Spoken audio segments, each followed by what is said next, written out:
المرسلين أما بعد فأعوذ بالله من الشيطان الرجيم بسم الله الرحمن الرحيم والصلاة والسلام عليك يا رسول الله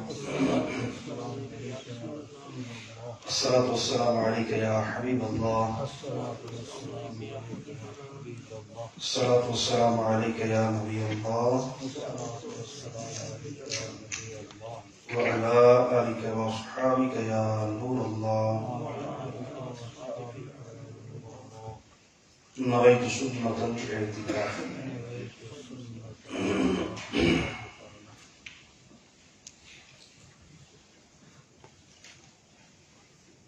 درود پاک پڑھنے کے بے شمار فضائل و برکات ہیں.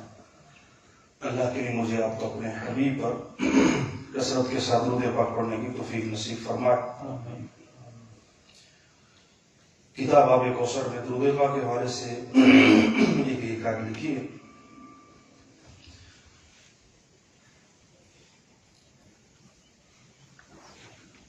بنی اسرائیل کا ایک شخص تھا. کیا ہوا کہ جب اس کا انتقال ہوا تو وہاں کے لوگوں نے اس کی تدفین نہیں کی بلکہ اس کو گھسیٹ کر کوڑے کے ڈھیر پر ڈال دیا.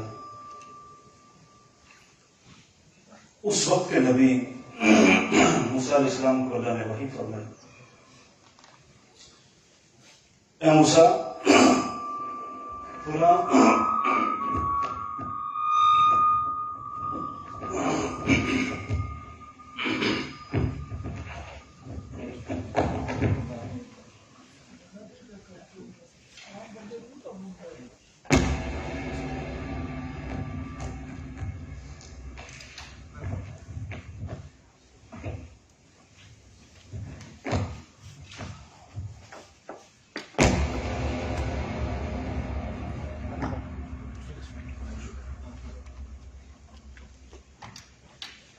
اس وقت کے نبی موسیٰ علیہ السلام کی طرف اللہ نے وحی فرمائی، فرمایا موسیٰ فلاں بستی میں میرے ایک بندے کا انتقال ہوا تو وہاں کے لوگوں نے اس کی تدفین نہیں کی. تم وہاں جاؤ، اس کو اٹھاؤ، اس کا جنازہ پڑھو، اس کو مٹی میں دفن کر دو. جب آپ وہاں پہنچے دیکھا کہ وہ شخص کوڑے کے ڈھیر پر پڑا ہوا تھا. لوگوں کو کہا کہ لوگوں اس کو اٹھاؤ. اس کو اٹھایا گیا، غسل دیا گیا، کفن پہنایا گیا، جنازہ پڑھ کے اس کو مٹی میں دفن کر دیا گیا. اب لوگوں نے موسیٰ علیہ السلام کے سامنے اس بندے کی برائیاں بیان کرنا شروع کر دی. کہنے لگے حضور اللہ نے اس کو زندگی کے 200 سال دیے تھے لیکن یہ نافرمانیاں کرتا رہا. لوگ اس کی شرارتوں سے تنگ تھے، فاسق و فاجر تھا، گناہگار تھا. تو آپ کا آنا اور جنازہ پڑھانا یہ کوئی نارمل بات نہیں. تو موسیٰ علیہ السلام نے جب لوگوں سے سنا تو اللہ کی بارگاہ میں عرض کیا، رب کریم تھے بندے تو یوں کہتے ہیں اس شخص کے بارے میں. فرمایا موسیٰ میرے بندے صحیح کہتے ہیں لیکن جو میں جانتا ہوں یہ نہیں جانتے. عرض کی رب کریم پھر یہ کرم نوازی کس وجہ سے؟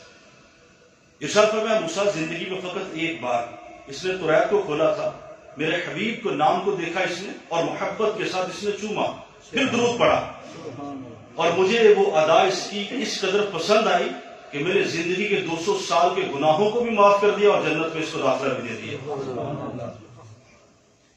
کتنے مشکل جو سر پہ آ پڑی، آقا تیرے ہی نام سے ٹری، مشکل کشا ہے تیرا نام، تجھ پر درود اور سلام. اللہ کے لیے مجھے آپ کو اپنے حبیب پر کثرت سے درود پڑھنے کی توفیق نصیب فرمائے. وہ پچھلی امتوں کا شخص تھا، وہ فقط ایک بار پڑھے درود پاک اور اتنی برکتیں حاصل کر جائے کہ وقت کا نبی اس کا جنازہ بھی پڑھائے اور اس کے 200 سال کے گناہ معاف بھی کر دیے جائے.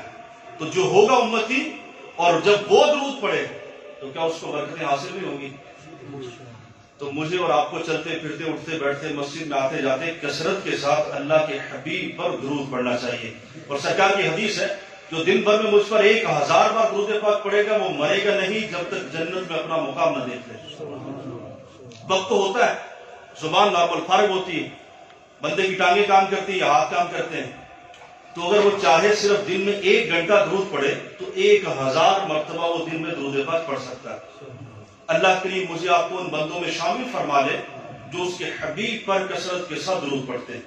صلو علی الحبیب صلی اللہ تعالی علی محمد صلی اللہ علیہ وسلم۔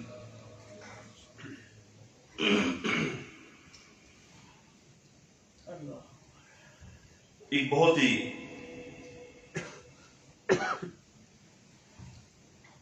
خوبصورت حدیث مسلم شریف میں اس کو لکھا گیا۔ ابو ہریرہ رضی اللہ تعالیٰ راوی ہے،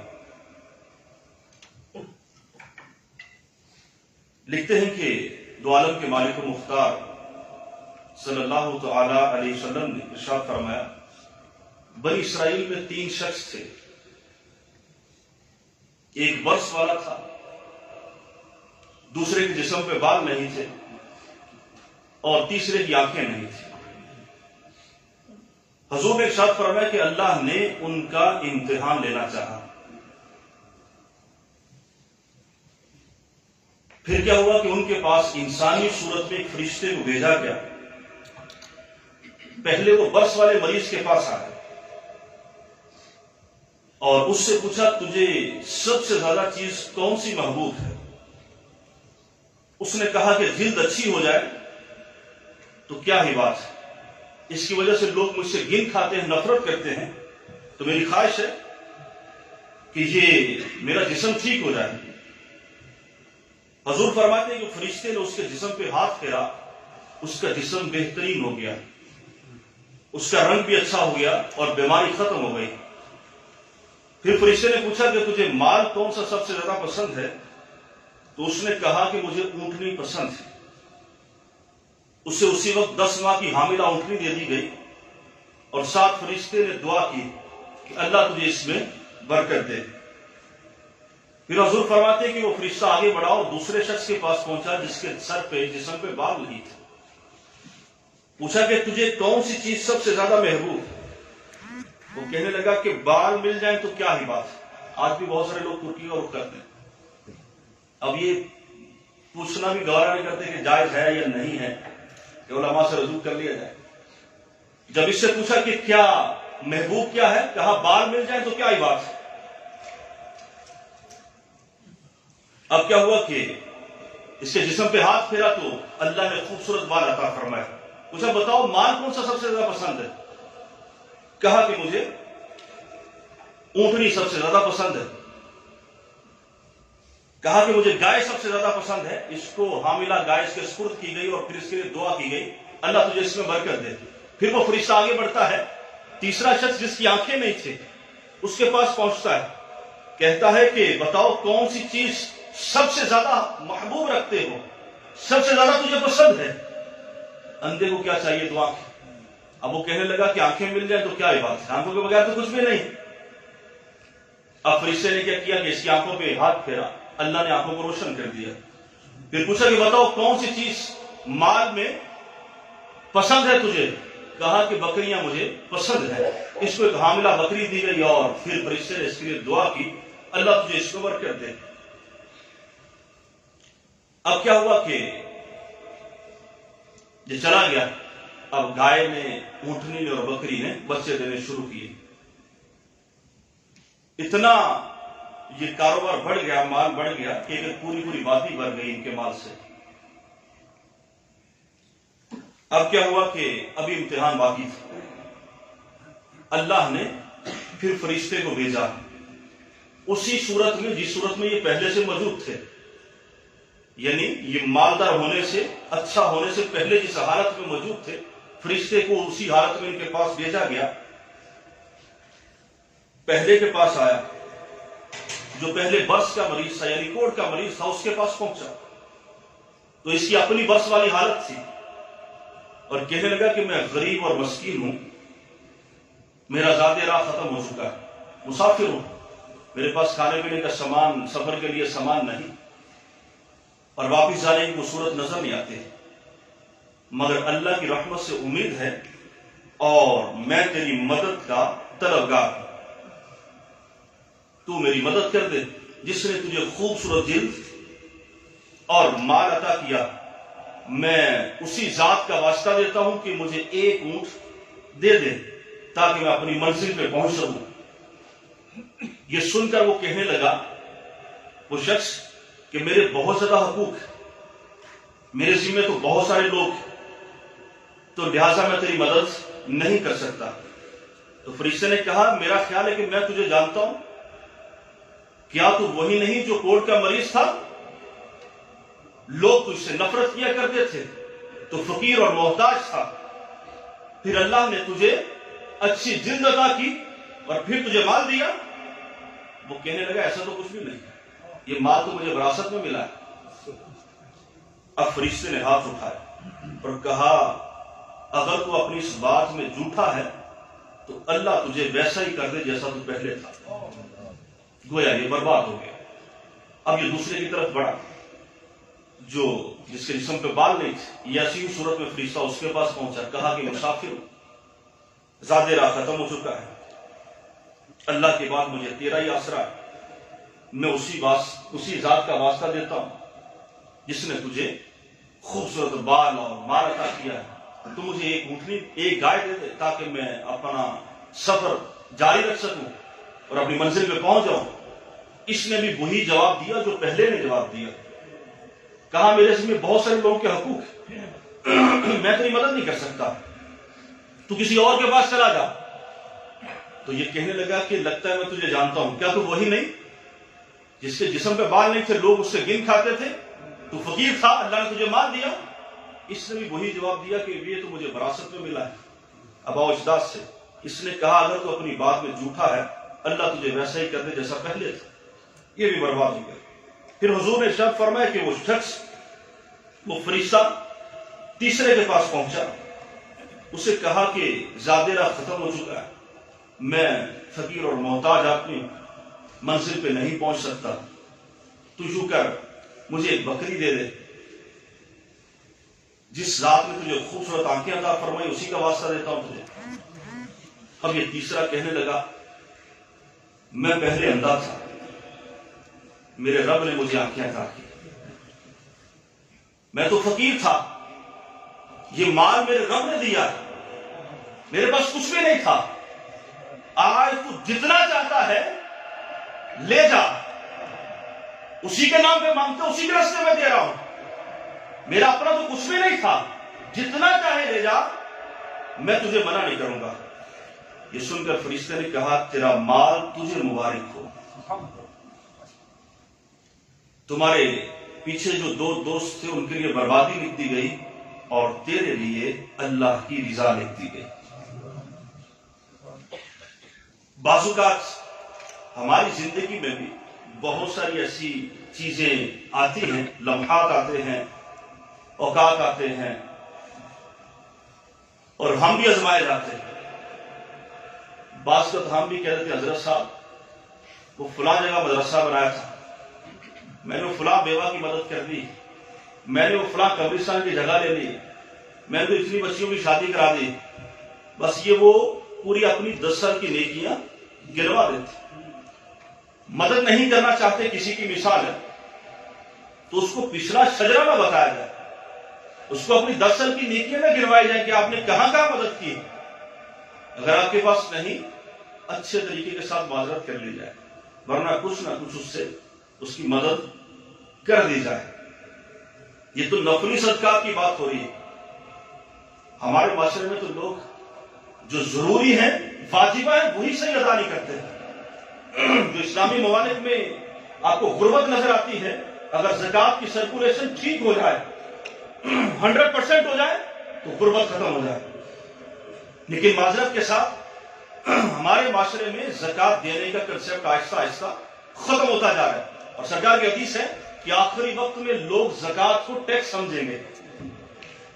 آج لوگ کہتے ہوئے نظر آتے ہیں مولانا ٹیکس مانگتے ہو جی، اور پھر اس پہ یہ کہ زکوٰۃ کے مسائل آنا یہ بھی ضروری ہے، اور یہ بھی بہت کم لوگ جن کو 100% زکوٰۃ کے مسائل آتے ہیں۔ اور ہم میں سے کتنے جس نے علامہ صاحب سے آگے، اپنے مسجد کے امام صاحب سے آگے، کسی مفتی صاحب کے ساتھ بیٹھ کے کہا کہ اللہ نے مجھے یہ دیا، بتائیں کہ میرے رب کا حق کتنا ہے اس میں؟ بہت کم لوگ۔ یاد رکھیے گا یہ جو واجبہ ہوتے ہیں نا، اس میں زکوٰۃ ہے، فطرہ ہے، زمینوں کا عشر، قسم کا کفارہ وغیرہ، یہ دینا ضروری ہے، یہ جان چھوٹے گی نہیں۔ اگر وہ شخص کہے گا خالی توبہ سے کام چلا لوں گا تو ایسا نہیں۔ جب نماز چھوٹ جاتی تو کیا کرتے ہیں؟ خالی توبہ کرتے ہیں یا قضا کرتے ہیں؟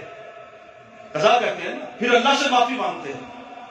تو یہ بھی جتنے سال کی نہیں دی ہوگی اتنا حساب کر کے اللہ کے راستے میں دینا ہوگا۔ وہی ایک الگ سے چیپٹر ہے پورا، لیکن ہمیں خرچ کرتے رہنا چاہیے۔ اور بعض کا یہ ذہن میں آتا دوں گا تو کم ہو جائے گا۔ انسان کہتا ہے 1,00,000 یورو میرے پاس ہے، اس میں سے 2,500 دوں گا تو کم ہو جائے گا۔ عقل تو انسانی یہی کہتی کم ہی ہوگا، لیکن اللہ کا حبیب کہتا ہے کم نہیں ہوگا، بڑھ جائے گا۔ فرمایا قسم ہے اس ذات کی جس کے قبضہ قدرت میں میری جان ہے، صدقہ دو مال کم نہیں ہوتا۔ اور اللہ کے حبیب قسم نہ بھی کھائے تو آپ کا فرمان 100% سچ ہی سچ ہے۔ کوئی شک کرے تو ویسے ہی ہو گیا، فارغ ہو گیا۔ تو ہمیں جو رب نے دیا ہم لے کے تو نہیں آئے تھے، اللہ نے دیا تھا۔ اگر انسان سمجھے کہ میں اپنی ابیلٹیز، صلاحیتیں، میرا دماغ، تو اس کا کمال مت سمجھے۔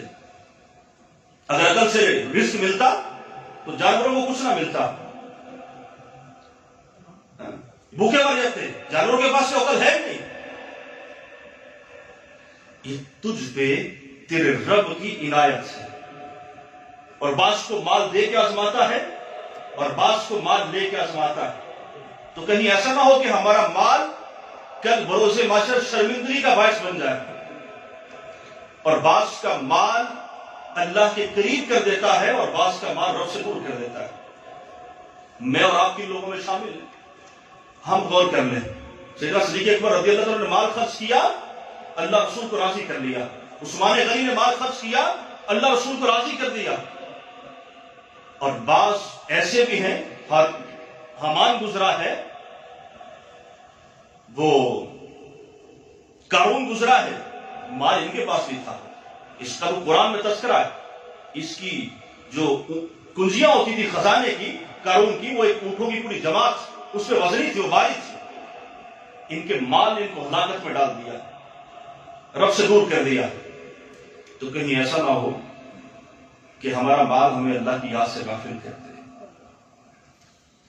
انسان کا مال فرمایا وہی ہے جو اس نے کھا لیا یا پہن کے پرانا کر دیا، بقیہ سب ورثاء کا۔ یاد رکھیے گا۔ اور ہمیں تو رب کا شکر ادا کرنا چاہیے کہ اللہ نے ہمیں دینے والا بنایا ہے۔ دنیا میں 30 سے 40% لوگ، بلکہ اس سے بھی زیادہ بتاتے ہیں کہ ہاتھ یوں۔ اور میرا اور آپ کا کمال کیا تھا کہ اللہ نے ہاتھ یوں کر دیا؟ کیا بہت ساری عبادات کی تھی؟ نہیں۔ اس پہ جتنا بھی شکر ادا کریں اتنا ہی کم ہے۔ تو جب بھی دیں پھر ساتھ اللہ کا شکر ادا کریں کہ رب کریم تو نے دینے والا بنایا، لینے والا نہیں بنایا۔ اگر تو یوں کر دیتا تو میں کیا کر لیتا؟ ہاتھ یوں ہے، پھر جب جس کو دیں پھر ساتھ اس کا شکریہ بھی ادا کریں۔ احسان مت کریں۔ بعض لوگ دینے کے بعد احسان کر رہے ہو تو تجھے دیا تھا، تو یہ تکبر اور غرور اور احسان مت کرنا اس پہ۔ دینے کے بعد اپنے رب کی بارگاہ میں جھک جانا کہ رب کریم تیرا شکر ہے، تو نے دینے والا بنایا ہے، لینے والا نہیں بنایا۔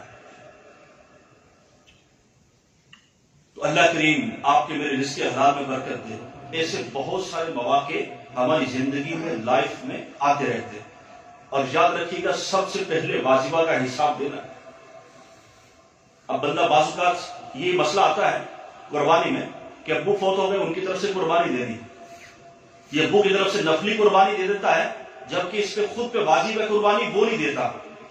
تو یاد رکھیے گا پہلے زکات دیں گے، اگر پیسہ بچ گیا تو پھر نفلی ڈونیشن دے دیں کسی کو، جس کو بھی دینا، مدد کرنی ہے۔ یہ یاد رکھیے گا۔ بعض لوگ نفلی بہت دے رہے ہوتے ہیں لیکن زکات نہیں دیتے۔ اگر کوئی بندہ نفل نہیں پڑتا تو کیا ہوگا؟ گناہ تو نہیں ملے گا نا۔ اگر فرض چھوڑ دے، ایک بندہ نفل پڑتا فرض نہیں پڑتا، لوگ اس کو کیا کہیں گے؟ عقل مند نہیں۔ تو پہلے واجبہ دینا ہوگا، پھر نافلہ دینا ہوگا۔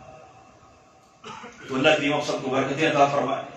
اللہ کریم کی بارگاہ میں دعا ہے اللہ مجھے آپ کو عمل کرنے کی توفیق نصیب فرمائے، آمین بجاہ النبی کریم صلی اللہ تعالی علیہ وآلہ وسلم۔